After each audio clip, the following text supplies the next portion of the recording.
This podcast is part of the Podcast Arcade Network. Hello and welcome to the Covert Nerd Podcast. Thank you for listening. It means a lot to me that you take the time out of your day to hear what I have to say. If you know somebody that would like this topic that you're about to listen to, please pause the podcast and share it with a friend. I would really appreciate it. Also go to covertnerd.net for all the different ways you can get in touch with me. And without further ado, let's dive right in with Peter and Hero Quest.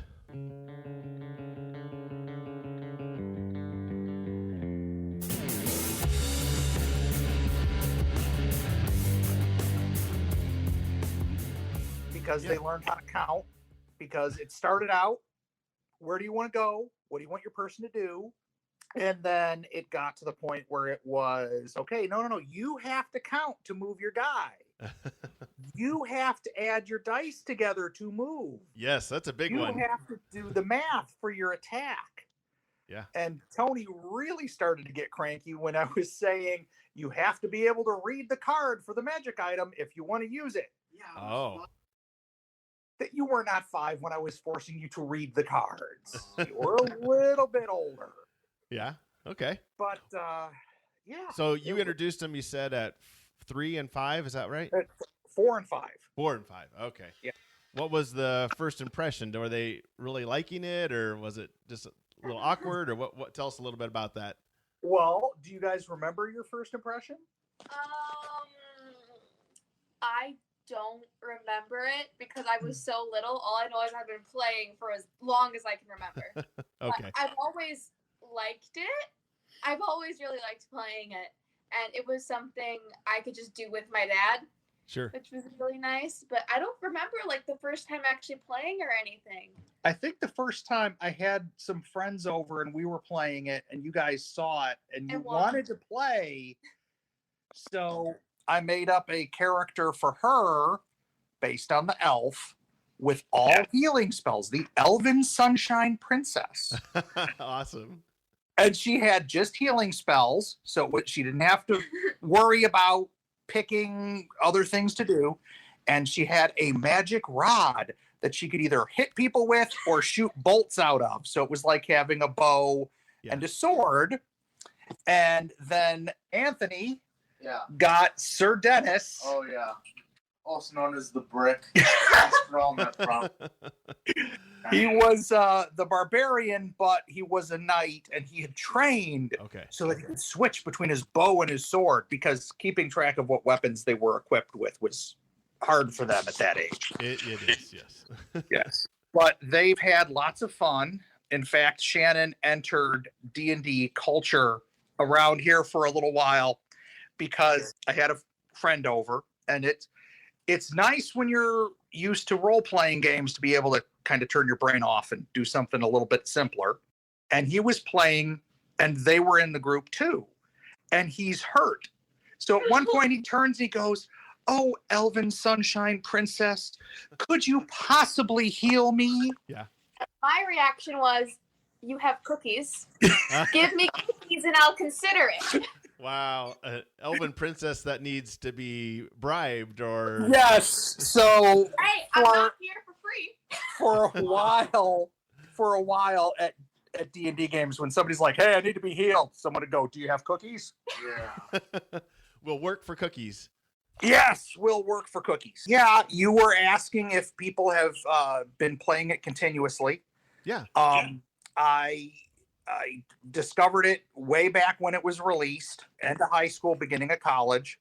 I picked it up because it was nice for now they'd call it a beer and pretzels game. Yeah. Where, you're used to playing D&D and you're worried about how much you're carrying. And if I cast this spell, what will the effect be? It was very nice to just relax and kind of go whole hog with the role playing and play up the barbarian and everything. And then I picked up a whole bunch of stuff to expand it. Dark World, Dragon Strike, the D&D game, a whole bunch of different stuff to have different boards. And what really kept it going was when I started playing it with the kids. And in fact, I purchased the Hasbro Pulse fundraiser thing specifically so that I would have sets that they could both leave the house with when they move out. So they can play with their kids. Yeah. And I don't know if they'll be fighting to the death over the new one or the original set. We'll have to see. By the way, I got dibs on the plaster board. No. That's the one that stays here. Talking about. Yeah, tell me some of the homebrew projects you're working on or have worked on. Okay. The one I did Star Wars Hero Quest. Oh, cool. I was just watching the original and I realized that it seemed a lot like a dungeon crawl. And I realized that the characters had a lot of stuff that was very similar. So I created cards based on the spells and characters. I wrote up all of the standard crew person, small droid, came up with an armory, created rules for all the stuff. And most of it is a 1-for-1 translation. So, and what Tony was talking about, the plasterboard, is I used Hearst Arts tiles to make that.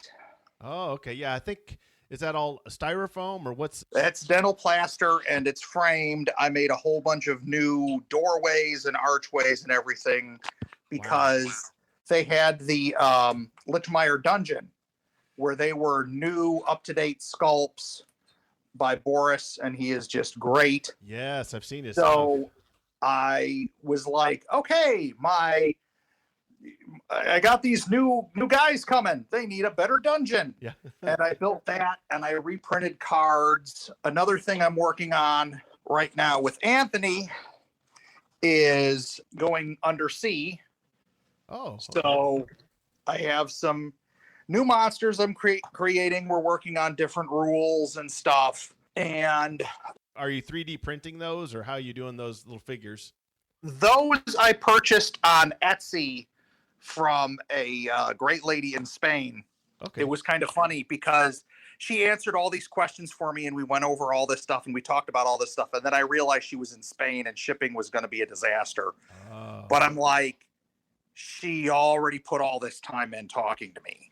Yeah. She already did all this stuff. So I'm not going to go, oh, okay, well, I'm going to go over here with somebody else. Well, that's good. Yeah. Well, it only seemed fair.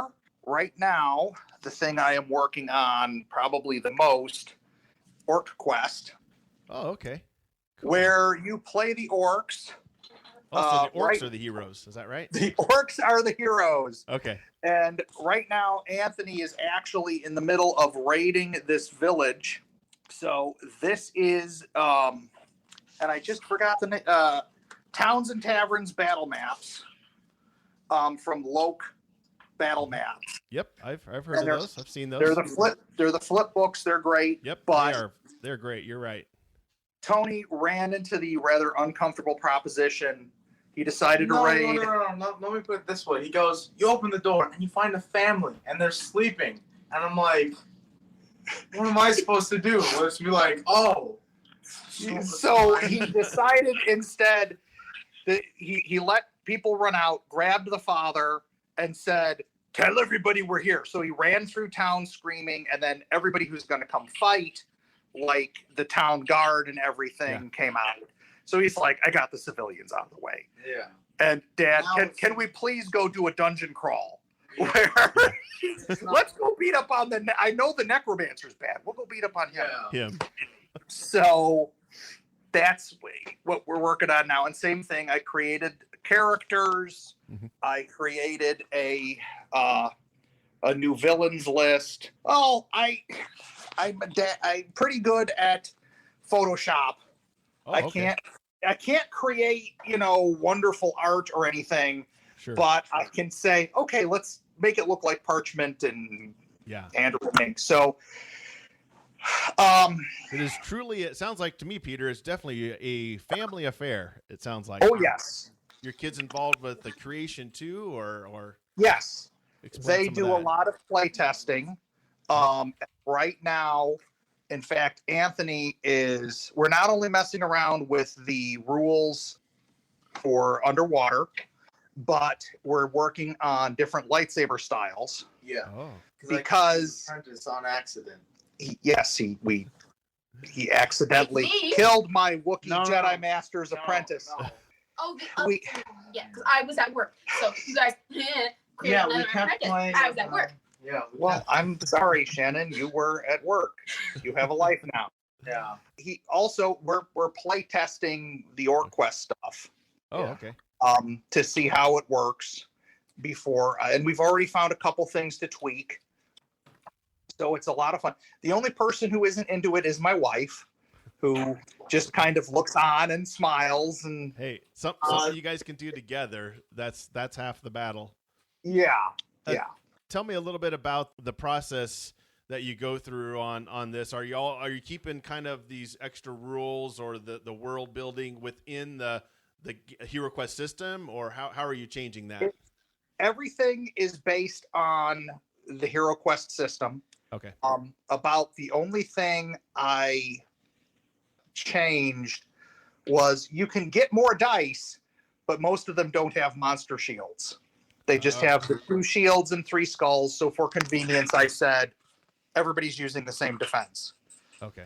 But even then, with that, like in the dice, there is like just a blank shot side, so it can still be used for standard Hero Quest if need be. Okay. It's pretty much just taking Hero Quest, adding new characters, adding new forms of magic. The Star Wars Hero Quest was very much a direct one-for-one translation. I made up treasure cards, and all I did was give them a theme. So instead of getting hit with a hazard, you accidentally access a power outlet instead of a data port. Okay. And I put little quotes from all the Star Wars characters on there. Oh, awesome. And all I did was take all of the spells that I used, and I used the standard ones, and I used the ones from Dragon Strike, and I said, this is something a Jedi could do. And then I'd take another one and say, this is something that I think a droid could do accessing the computers. Okay. And I split it up into 2 schools of magic. You can have a droid running around, accessing the computers. A lot of it is stuff you saw in the movies, creating smoke clouds, opening doors, closing doors.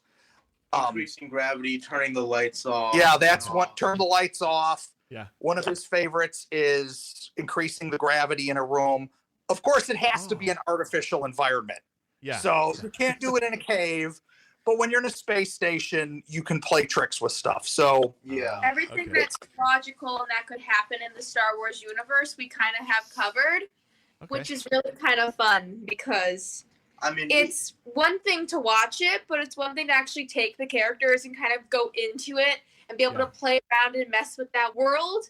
So yeah, but it's everything you can logically do in the Star Wars universe. There's nothing funky, and a lot of it's kind of expanded universe sort of stuff too, because we are an expanded universe family. So there are a few things that are not canon, but it also helps that I did all of this when, God, how old were you guys? I don't know. I've been playing Star Wars Hero Quest for just as long. No, it was like 9 or 10. Yeah, I remember my first group was the Commandos.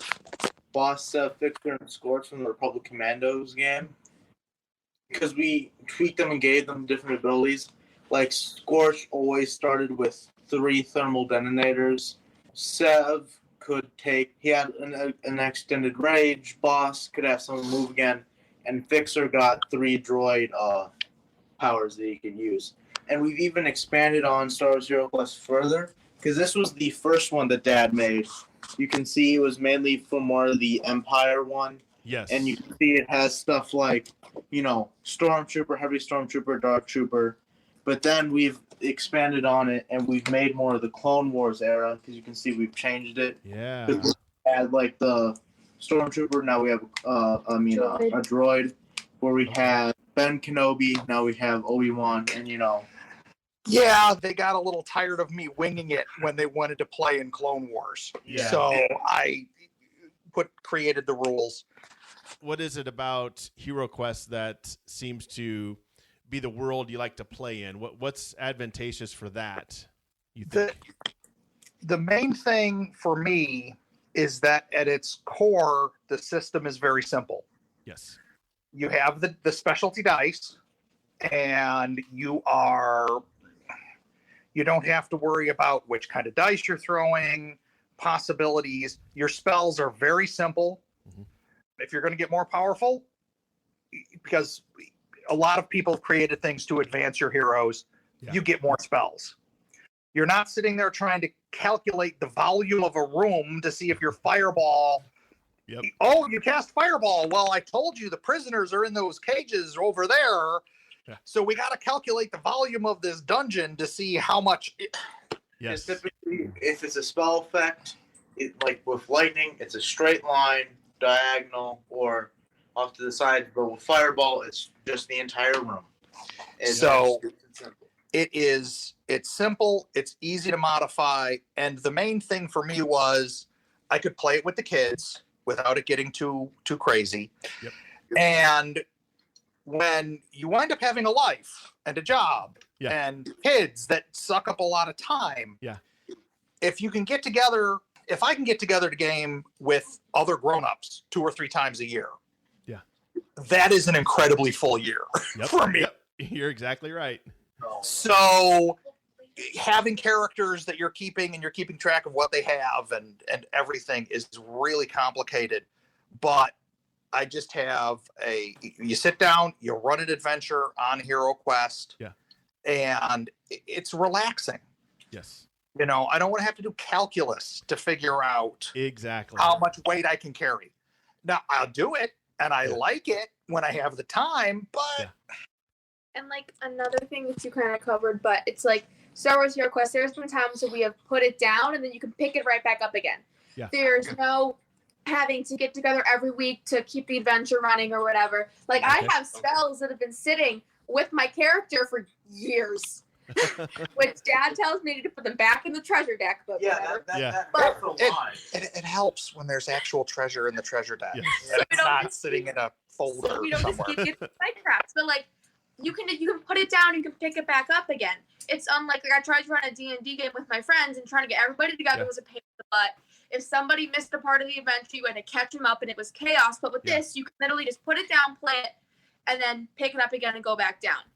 It's simple and it's always easy. And it was really, since the rules were so simple, it was easy to get Tony and me into it because of just the basic core mechanics. It's something a 5-year-old can understand. But then as we got older, Dad changed it and evolved it. And now our characters are pretty badass because we've had them for 11 years. 11 years. How old are you guys now, the kids? I'm 17. I'm 15. Okay. You played with your friends too then? No, I tried to run with my friends. We were going to play Hero Quest, but that required miniatures and everything. Okay. I've told them they can bring people over and use my stuff, but they were just getting ready to start that when there was this little pandemic thing. Hopefully when things start to calm down, I've told them they can get the stuff out whenever they want. They can play whenever they want. It's not like when they were 5. Yeah. And I had to worry about them breaking miniatures. Yep. Yeah. What sets do you have then, Peter? Hero Quest? The actual core Hero Quest, I have everything.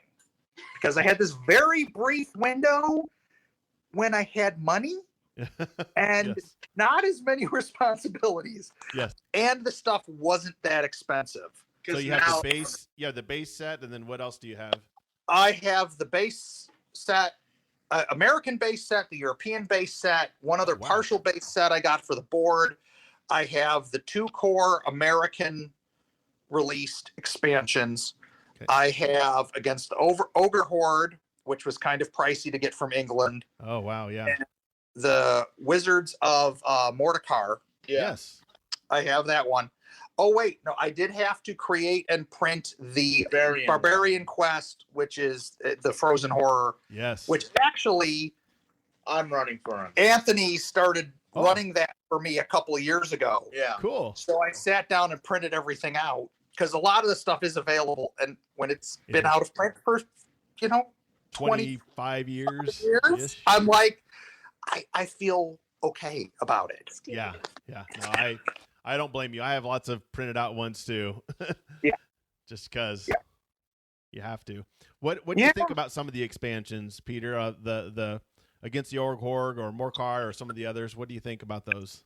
I tend to, quite a while back, I tend to run the game more as a game master, where I'm creating what's going on. So I grab the monsters, I grab the spells, I grab the ideas, and then I kind of do it freewheeling. And part of that was that it is such a simple system that when I was playing with my friends, I mean, I was joking at one point, they were going in like a SWAT team. Assassinate he looks like a spellcaster, kill him, burst through the door, do this, do that, do the other thing. And I'm like, guys, the whole point's to relax a little bit. Yes. So if it was the standard mission in the game, they would just rip their way through it. And then, of course, when you're playing with the kids, you want them to have fun. Yeah. So maybe that pit trap isn't there if they're going into the room with 1 hit point. Yes. But they're full up and they're being arrogant and they're tripping down the hallways, singing songs. Well, you know what? There's a pit trap there, even though there isn't one on the board. I think the one time I had, because Tony's the tank, but he was taking all the hit points. So I kept healing him up and I ran through all my healing spells and I ended up dying and I sat there and I cried because I'm like 7. And when you die, it's like, and Dad's like, no, come back to life. It's gonna be fine. And I imagine I would just be like, oh, Elf weak. Swung her over the shoulder and walked out of the dungeon. I think you're butt. There are many, many Hero Quest stories in this household. I bet. Yeah, they do tend to add up. Yeah. Over the years. What did your friends think, Peter, back in the day when you first got it and you introduced them to Hero Quest? What was their impression, good, bad, or otherwise? Well, most of us were gamers. Okay. And we sat down and took a look at it, and a lot of them said the same thing. This is very simple. Yes. And I said, yes, but on a Friday night where you can't make it, and guess what? The other 2 people from the other gaming group are free. We can just get together and do this, and it's relaxing. Then, heck, for a while, I had people come into the house. It was probably being about once a month before the kids were born. Yeah. Tried to get together every week, but you're adults with responsibilities. Yep. And as soon as enough people couldn't make it, we'd just call it. Yeah, they thought it was fun and relaxing. Some people were kind of, D&D snobs about it. Yeah. I try to listen at the door, and you hear back. He's just like, I listen at the door, and you hear back, it's a board game.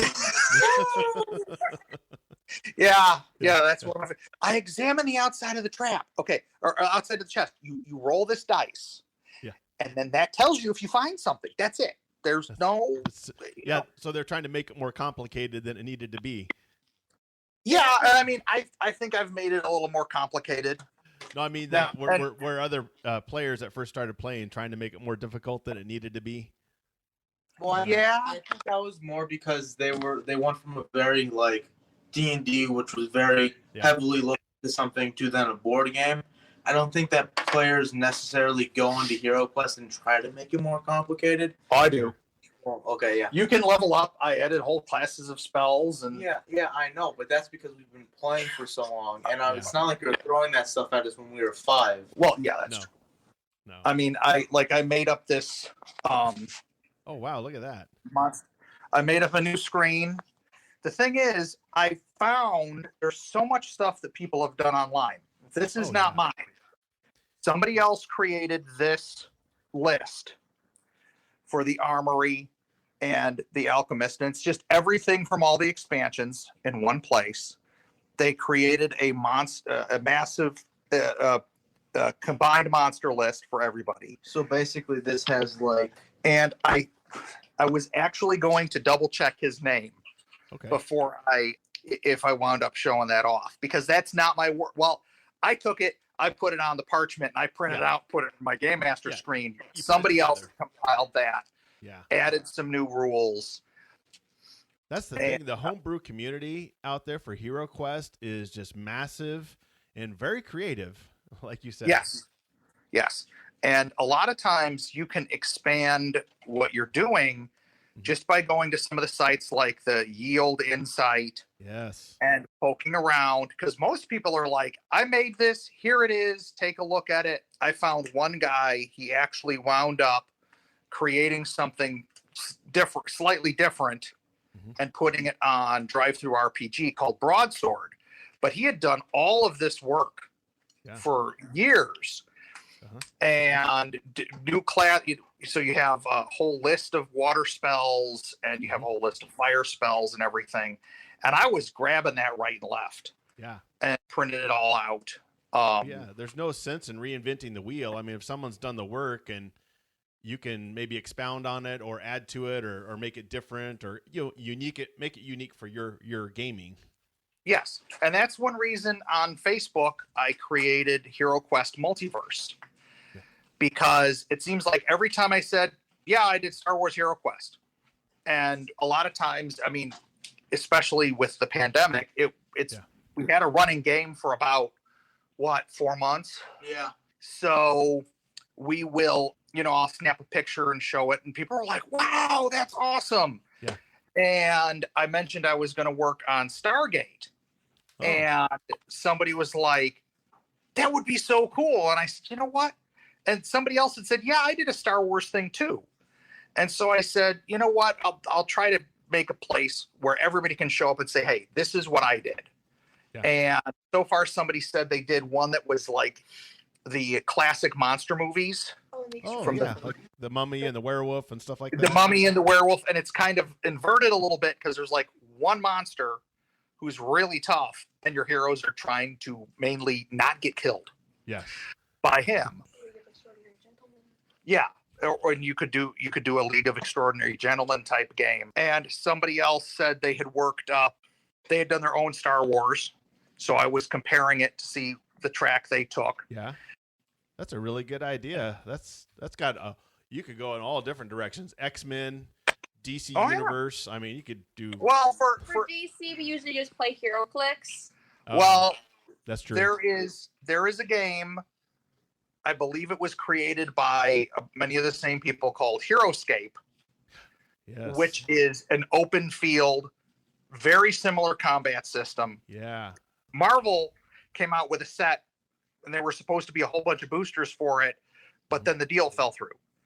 So that was it. They had that one thing. So there is all sorts of HeroScape stuff for DC and Marvel that people have created. The community on there is, and it's on HeroScapers. Okay. And that is, it's a good community. They tend to be a little uptight about grammar, which can be rough when you have a learning disability. But hey, well, when the box says 12 and up, and you're trying to say, no, we're trying to have this is for adults too. But it is a good community. There's lots of creative stuff going on there.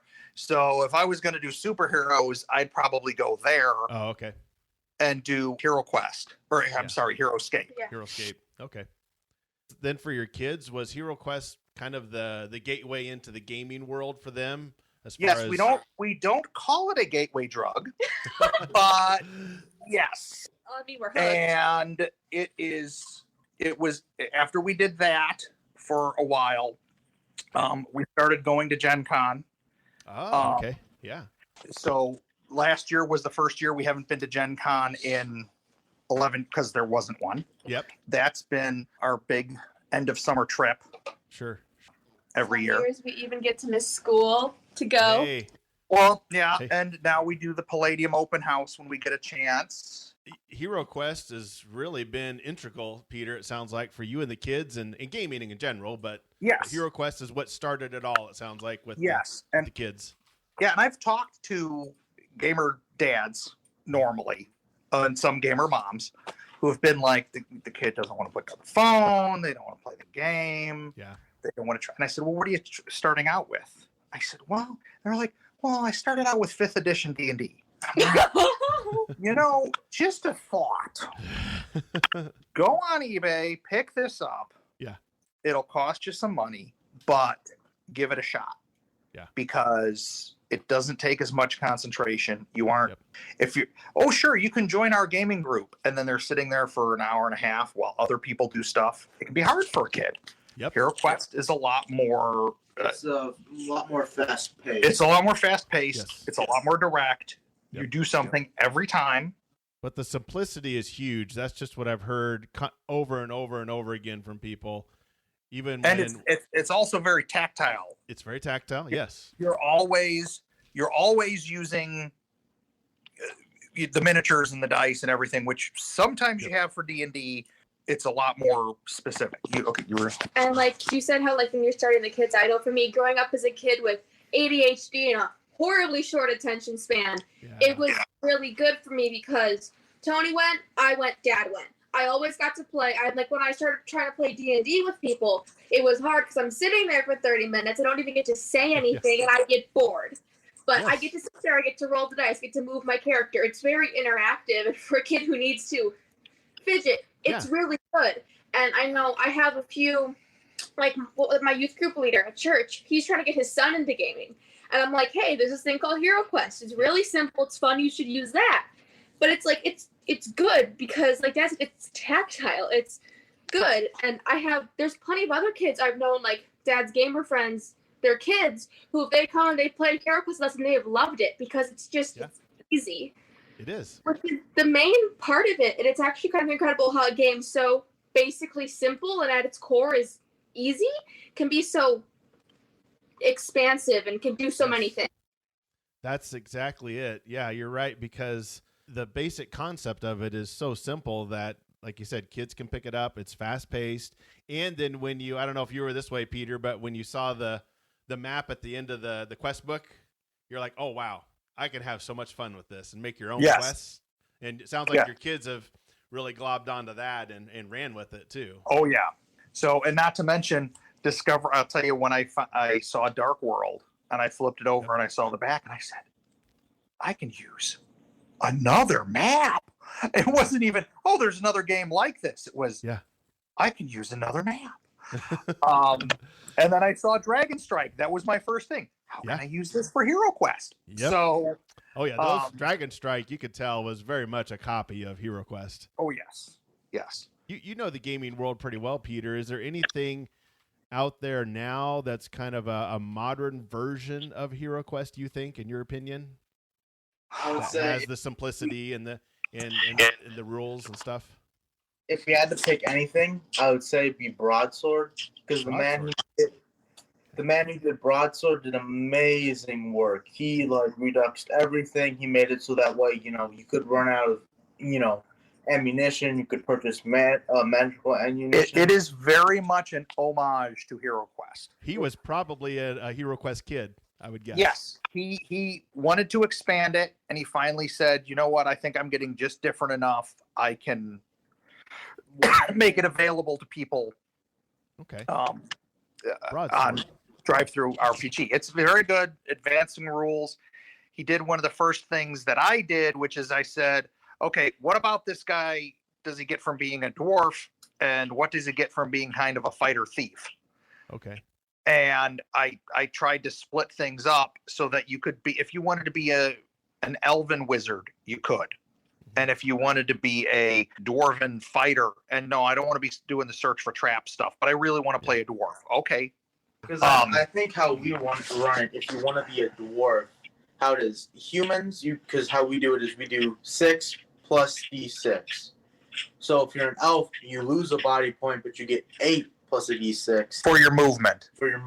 Okay. And if you're a dwarf, you gain a body point, and then you get 4 plus a D6. Because Dad didn't like it. I'd be like, okay, we're trying to run away from the gargoyle. I got my 2 D6 here. And I rolled Snake Eyes. Yeah, that is apparently the most modified rule in the game. Sure. And, I think it was kind of silly. It's like, okay, I'm going to walk across the room and examine that chest. Yeah. And I don't make it. What for the kids, who's your favorite hero, and then who's your favorite monster in Hero Quest? Well, Shannon had to run to work. Okay, that's fine. For Tony, okay, who's your favorite hero and what's your favorite monster? I mean, to be honest, my favorite hero I'd have to say is the mage. The barbarian was nice when I was a kid. He was simple, but there's so much more options when you're a mage. Like you can go like, I'm going to teleport across the room, fireball. I can heal. Just a lot more stuff. And my favorite monster would have to be the orc. The orc. Just, okay. Yeah. Okay. So classic orc. Yeah. Yes. Classic. Yes, he's very much a classic. Maybe you do this, Peter, but sometimes we do play with all the expansions and all the extra cards. But sometimes me and my kids, we just play the base set. We'll just play. Yeah. Tonight's just a classic night. We're just going to play with what we played when we were kids and just do it that way. Yeah, sometimes it is nice to, because we were doing Star Wars Hero Quest for about 2 months. Yeah. And finally I said, hey, Tony. And Tony was running. And I said, this is great.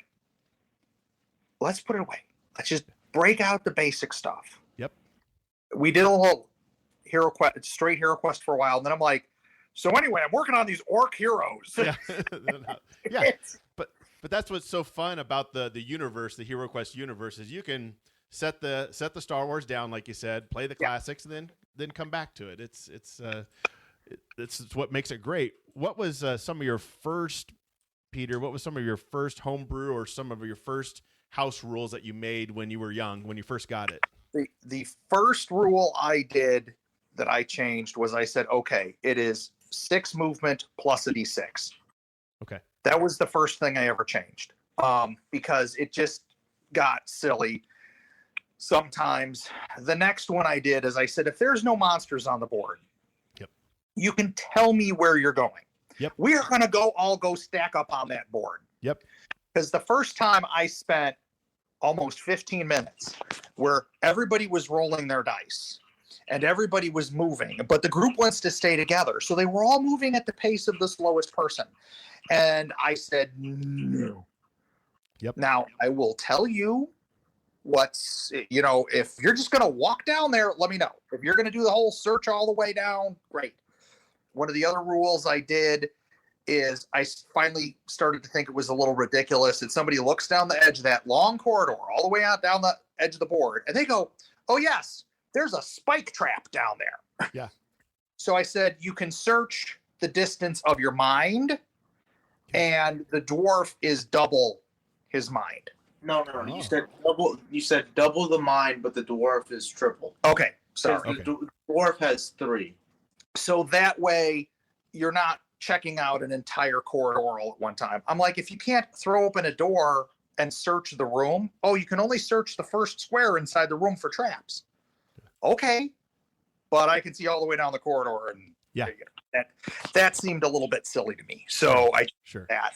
And after that, it was having to come up with rules for some things. Like in Dragon Strike, there are slopes on the board. Yep. There's no rules for that in Hero Quest. There's Of course, as soon as I said, well, you're up higher, you get an extra defense dice. As soon as I said that, everybody was jumping on tables. Yeah.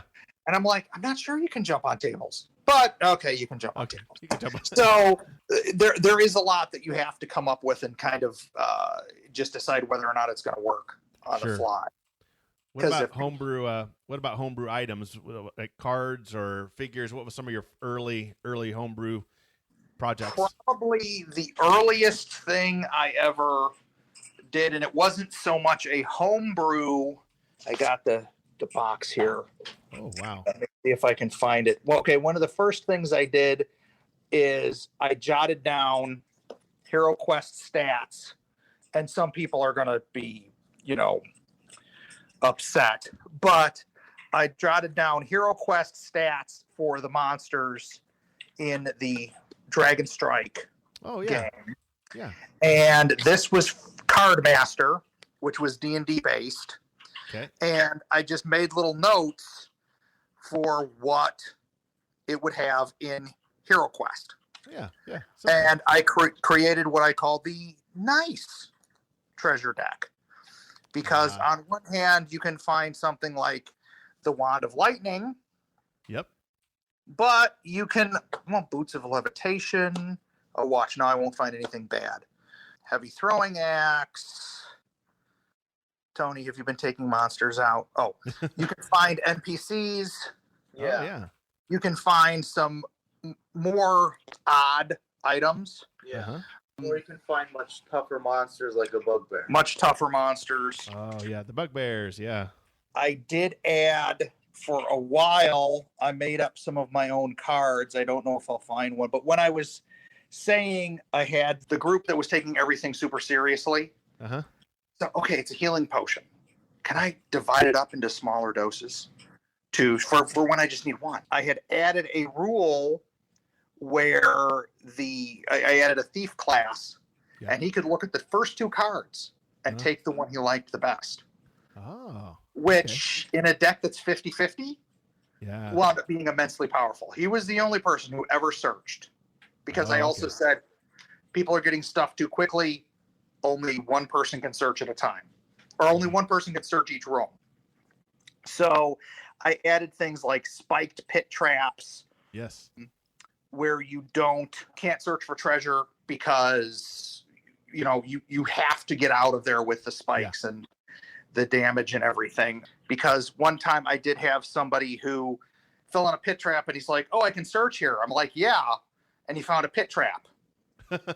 And he said, "Well, as long as I'm down here, I'm going to search." And I told him, I said, "If you find one more pit trap, you are going into an entire other level of this dungeon." So this was probably some of these early stuff would have been what, early 90s? Some of these. Yeah. Yeah. A lot of it was I'd pick up something and it wasn't as useful for D&D as I thought. So I figured out a way. That's what I wound up doing with the card master stuff. And like I was saying, this is the treasure deck from Broadsword.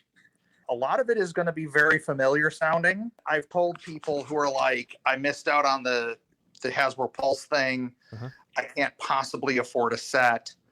I've told people, you can print the cards out, you can cut them out with a straight edge, you can get a corner snipper, and you can print an entire deck of cards that are almost exactly like the original. Yeah. And they're like, I can't do that. I don't have the time. And I've said, go get that. It's very similar. Get that, track down one of those nice mouse pad boards and get yourself some miniatures, and you're ready to go. Yeah. What did you think, Peter, of the Hasbro Pulse thing when you first saw it? I was very, very excited when I saw it. Me too. And then I got a little more leery, and I realized what it is. They had to separate themselves from the Games Workshop aspects of it. And that made me a little bit leery. And then, I mean, one of the first things I did in my game was add a way to play odd combinations. Okay. What do you get if you're a halfling? Oh, okay. Oh, come on. This is, you get more movement. You can slip in between the legs of monsters. That's what you get. Yeah. And so people were playing weird combinations almost from the start. But some of the Orc Bard and some of that, I said, yeah, I totally let you do that in my game. But I kind of think there's a reason it's the Barbarian, the Elf, the Wizard. They're kind of iconic. Yes. Yeah. And while I'm totally cool if you want to play an Orc Bard, I don't know if that's what iconic to me. Yeah, I agree. But I'm very excited to have new official classes of Magic for the Necromancer and the Bard and the Druid. I was really excited to see it. It kind of came out of the blue, and then I just happened to stumble upon it online. It wasn't really pre-announced or anything, as far as I know. Yeah. Well, you want to know the timing? I had just bought all of the miniatures from the Lichmeyer dungeon, and they were about to show up. Okay. I had just reprinted every card, hosts of special cards, and bought a whole bunch of miniatures that were in a similar style. And so I basically had rebuilt an entire set. I had created, I found the box Sure. but I had made tons of door ends or corridor ends, stairwells, doors. I created all of this stuff. Got all of this, and it started out with, I have some dental plaster to use. Yeah. And I'm not really using it anymore. And I wound up buying 50 more pounds of dental plaster. It's a slippery slope. Yeah, but, I made the new board. I bought the new miniatures. I did all the new cards. Yeah. I did all that stuff. I printed out a whole bunch of new character classes. Okay. Someone had done that were real. So I did all of this stuff. And then it's like, oh, yeah, there's going to be a new box. For what I paid in dental plaster. I'm like, what's another $180 a piece or whatever? Yeah, I mean, yeah, it'll be fun though. I agree. I think having the new system coming out will introduce a whole new generation to it. I think, but because I think a lot of us guys that bought it when we were young are introducing it to our kids just like you did, and I think a whole nother generation will take it and run with it as well. I think I hope so. I hope so. I certainly do. I think it will be very nice.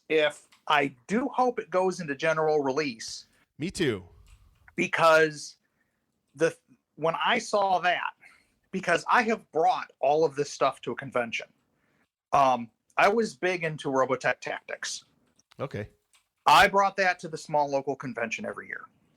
I set up, one time the guy said, how much space do you need? I said, well, I created 18 feet by 18 feet worth of space battlefield, and I made a 6-foot long Zentradi starship. So as much as I can get. Yeah.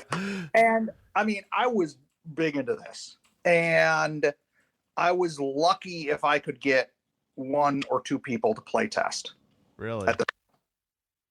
And then I did Shadows of Brimstone one year, had a decent number of people at the table. But when I said, I'm doing Hero Quest, here's the board I made. Yeah. These are the characters you can pick from. Please come by to get your stuff set up so we can jump in right when the time slot starts. Every game was filled. Really? I had people there at the table the whole time talking to me. And because people were like, and I'd say we ran 3 sessions, and each one at least had one parent-child combo. See, there you go. Where the person said, there are very few games we can both play together and have fun at these things. Yeah. Because if it's something, it's like, it's this, I'm smashing frogs in this game with the thing, and it's not any fun for me. And the kids sitting there drooling while they're playing Dungeons and Dragons. So it was it's a good middle ground, I think. Yes. And my big hope was, if you can walk into the store and you can buy a set, then hopefully people will be playing it at conventions again. Yes. And they won't be setting down their board and going, no food near the board. No drinks, no nothing. Nobody look at anything. You dropped the skeleton. I mean, it's. Exactly. I mean, because this stuff is getting pretty expensive. It is. It's not getting cheaper. Yeah, and that's one reason why I ordered a bunch of the printed minis. Yeah, those are amazing. Yes, that's where you set up, Peter, you set up Hero Quest at one of your local cons. Did you get some of the similar stories from dads and moms? Like, oh, yeah, I remember that game when I was a kid. I had a lot of people who were saying, yes, I remember playing this when I was a kid. I had one guy say, this is the big thing I'm upset my mom got rid of. Yep. I talked to there were a couple of guys who said, hey, are you going to do this at the next convention? And I said, I plan on it. Unfortunately, we had to cancel the convention this year. Yeah. It was Arcticon in Northwest Indiana. We skated in just under the wire last year. We had to cancel it for this year. And unfortunately, the main guy that runs it, Benjamin Starkey, passed away. Oh, no.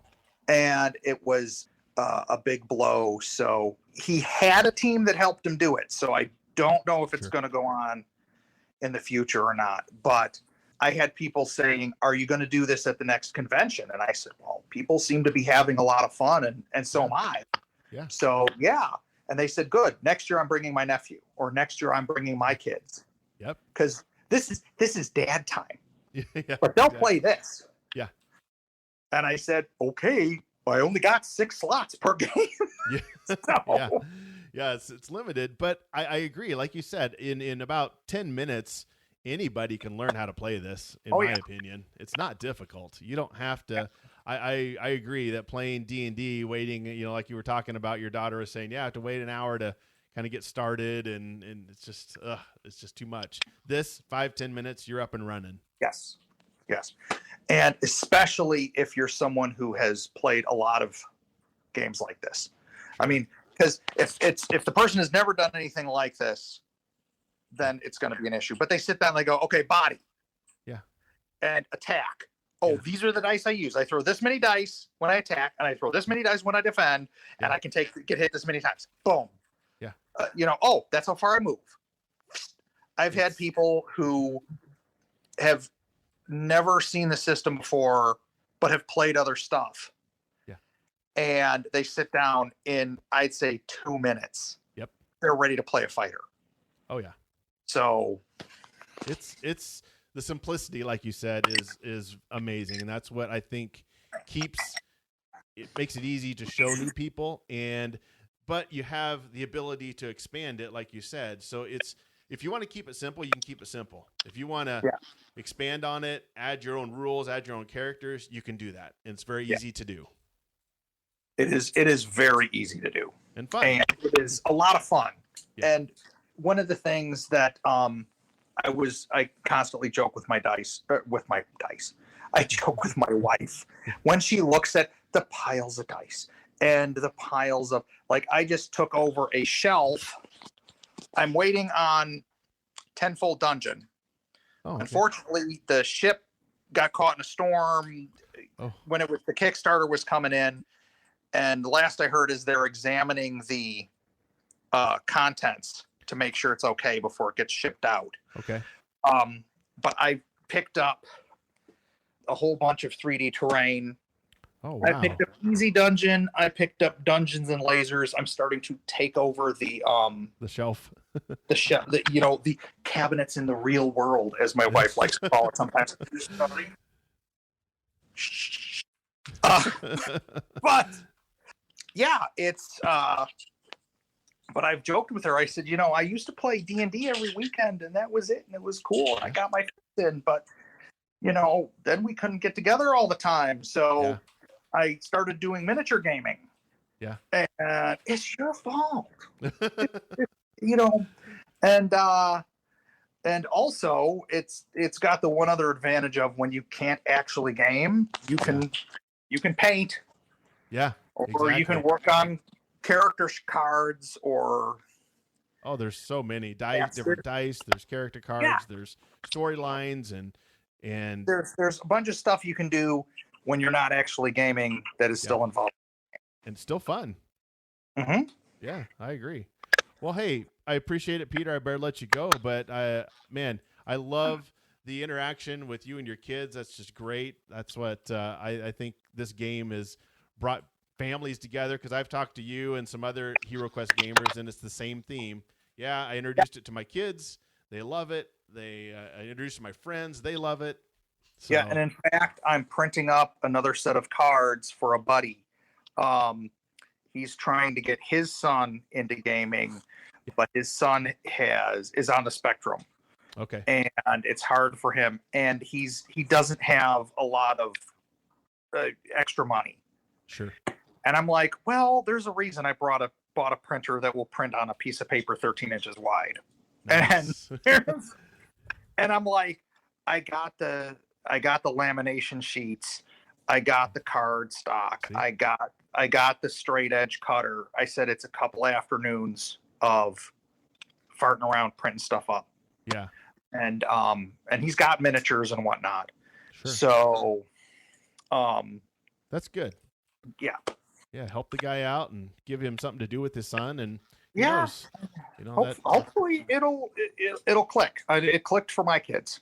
Yeah. So Yeah, no, I agree. They sounds like your kids. Yeah, you've really dove into it and gotten to the Star Wars side and some other stuff. If you would, for the show notes, maybe if you could send me some of those pictures of the Star Wars or some of the expansion stuff that we Sure. talked about, so that the listener can look at those and kind of see Sure. what you're doing there, and get some inspiration or some ideas. And I always encourage anybody that's into Hero Quest, go to the Facebook pages that you see on Facebook, or go to Ye Old Inn. There's so much content there.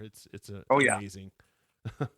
And it's like I said, I did swipe a little bit. I figure they kind of owe the community. Yeah. So I don't know if you recognize that artwork. Oh yeah. Yeah. That's from the Hero Quest 25th anniversary. Sure.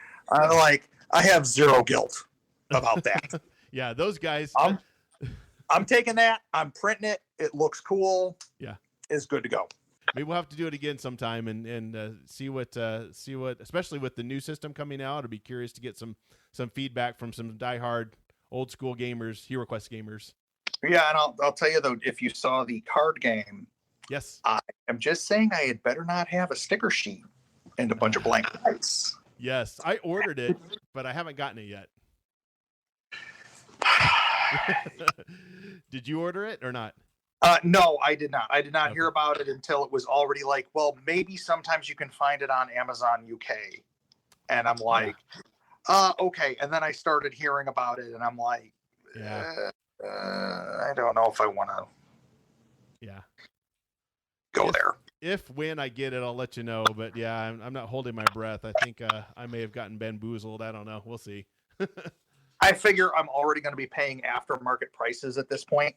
Yeah. So I might as well wait and hear from people if they really like it before I shell out serious cash. Well, you have a good day. Yep. All right. Thanks, Peter. Appreciate it. Okay. See ya. Bye-bye. Bye. It was a great time talking with Peter. You can tell he really loves gaming with his family. And it's nice to see that he found something that him and his kids and his friends and family can participate in as well. It's a great time talking to him. I love the game. I love the whole community of Hero Quest. It's an awesome time. Sorry it took so long to get this episode out. I had a lot of things going on in my life, but hopefully we can get back on schedule with the podcast. And if you're listening this long, you're a dedicated fan. And thank you. I really appreciate it. So until next time, nerd it up.